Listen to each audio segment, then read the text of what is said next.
Alex Winters always loved hiking.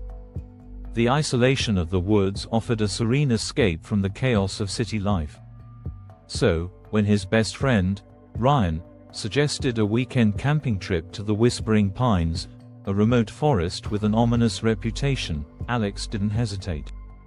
The two friends arrived at the edge of the forest just before sunset, their car kicking up clouds of dirt as it stopped. A weathered sign stood near the entrance, its paint faded but its warning still visible: "Enter at your own risk. Beware the Whispering Woods." "Creepy," Ryan muttered with a chuckle. Alex rolled his eyes. He didn't believe in ghost stories. The first day passed uneventfully as they set up their camp and explored the dense woods. The towering pines blocked most of the sunlight, casting eerie shadows even at midday. Occasionally, Alex thought he heard faint whispers carried by the wind, but he dismissed them as his imagination. It wasn't until night fell that the forest came alive. The fire crackled, its warm glow the only light against the oppressive darkness. Ryan had gone to fetch water from a nearby stream, leaving Alex alone. He stared into the flames, hypnotized, when a soft whisper broke the silence. "Alex," he froze. The voice was faint, almost drowned by the rustle of leaves. "Ryan," he called out, his voice uncertain. There was no response, only more whispers, growing louder. They didn't come from one direction but seemed to circle him, as if the forest itself were speaking. "Alex, leave," panic prickled at his skin. He grabbed a flashlight and swept its beam through the trees.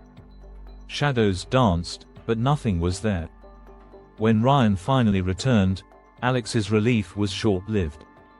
"I swear, I heard something," Alex said, his voice trembling. "Probably just the wind," Ryan replied, though his tone lacked conviction. The two decided to sleep in their tent, but sleep didn't come easily. The whispers persisted, faint but insistent, growing louder as the hours dragged on. At one point, Alex swore he heard his mother's voice, though she was miles away in the city. By dawn, both men were exhausted. They decided to cut the trip short, but as they packed, Ryan froze. "Alex, where's the car?"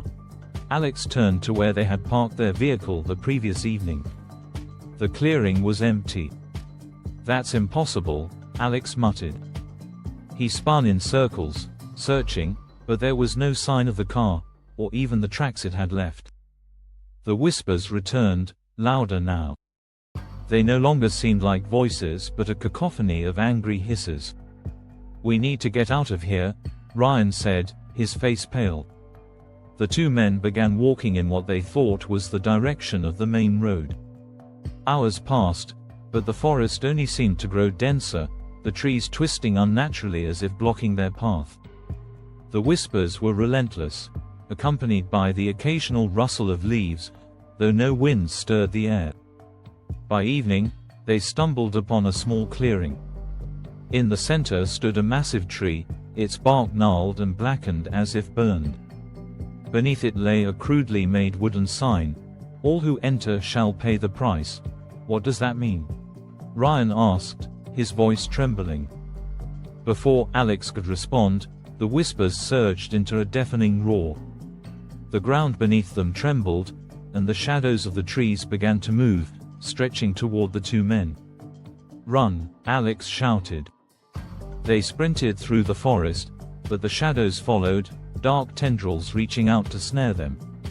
Ryan screamed as one wrapped around his ankle, dragging him to the ground. "Alex, help!" Alex grabbed a nearby branch and swung it at the shadow. It passed through as if striking smoke, but the tendril recoiled long enough for Ryan to scramble to his feet. They ran until their lungs burned, finally collapsing at the edge of a clearing. To their horror, it was the same clearing with the blackened tree. "We're trapped," Ryan whispered, his voice breaking. "No," Alex said, his mind racing. "There has to be a way out." He remembered the whispers. "Leave, what if it's trying to guide us?" Alex said. What if we've been ignoring it this whole time? Ryan looked at him skeptically, but they had no other options. Closing his eyes, Alex focused on the whispers, trying to decipher their chaotic chorus. Amid the noise, one word stood out: north. "Follow me," Alex said, grabbing Ryan's arm. They moved northward, the shadows closing in but never quite touching them. The whispers grew louder, more insistent, guiding them until they finally broke through the tree line and stumbled onto the dirt road. The forest fell silent. They found their car a few miles down the road, its engine cold as if it had been sitting there for days. Neither of them spoke as they drove away, the oppressive weight of the woods lifting with every mile. Alex never returned to Whispering Pines, but he couldn't shake the feeling that something had followed him. At night, as he lay in bed, he swore he could still hear the faint whispers, urging him to return.